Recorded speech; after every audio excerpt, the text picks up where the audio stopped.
Welcome to Barbara's Bulletin, the podcast where we bring you the latest news and updates from around the world.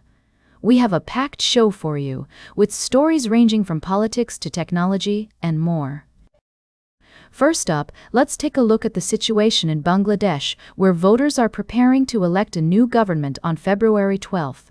The country has been dealing with a surge of disinformation ahead of the election, with much of it originating from neighboring India. Analysts warn that this coordinated effort could threaten the integrity of the electoral process.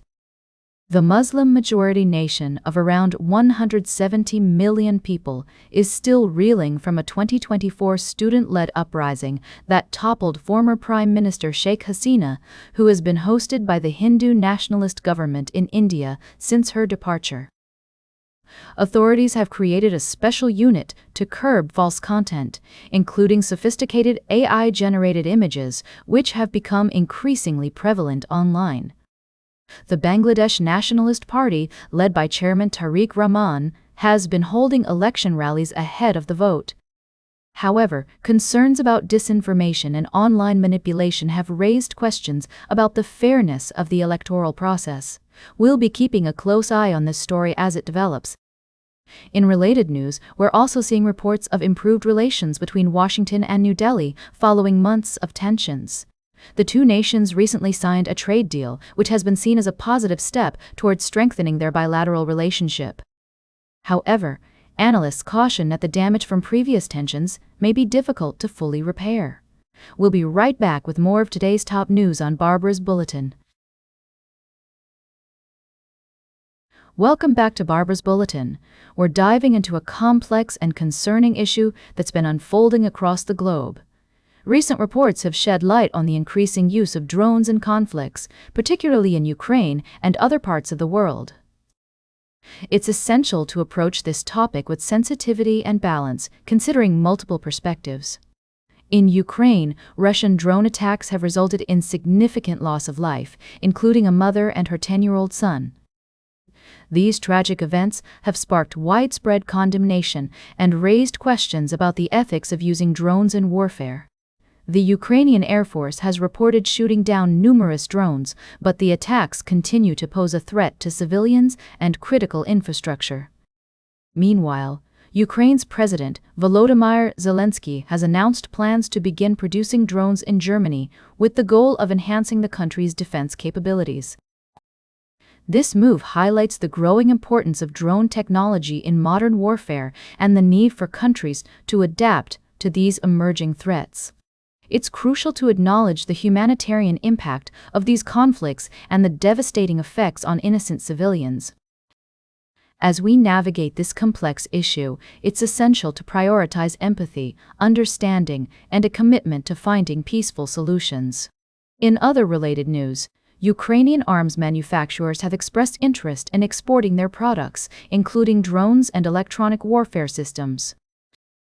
This development underscores the rapidly evolving nature of the global defense industry and the need for international cooperation to address the challenges posed by drone technology. As we continue to monitor this situation, it's clear that the use of drones in conflicts will remain a critical issue in the days ahead. We'll keep you updated on any further developments and provide in-depth analysis to help you stay informed.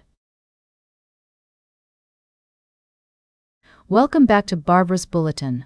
As we wrap up today's show, I want to bring to your attention a pressing issue that's been making headlines lately.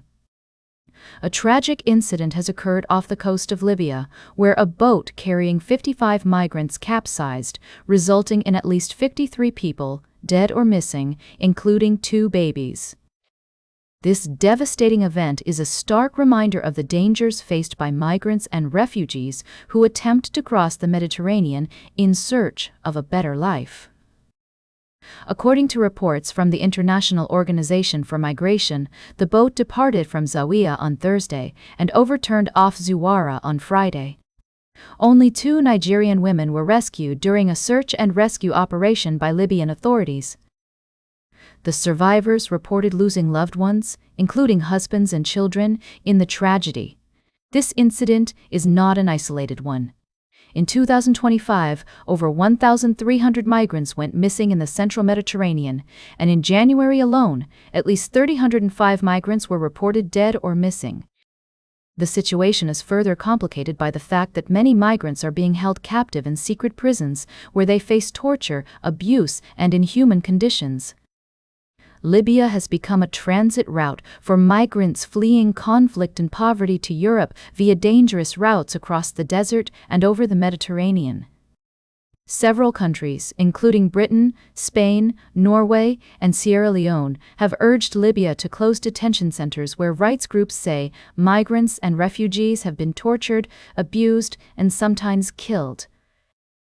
As we report on this story, it's essential to acknowledge the complexity of the issue and the need for a comprehensive solution that addresses the root causes of migration. It's crucial to recognize the humanity of those affected and to work towards creating safer, more humane pathways for migrants and refugees. That's all for today's Barbara's Bulletin. Remember to like, share, and subscribe. And until next time, stay engaged.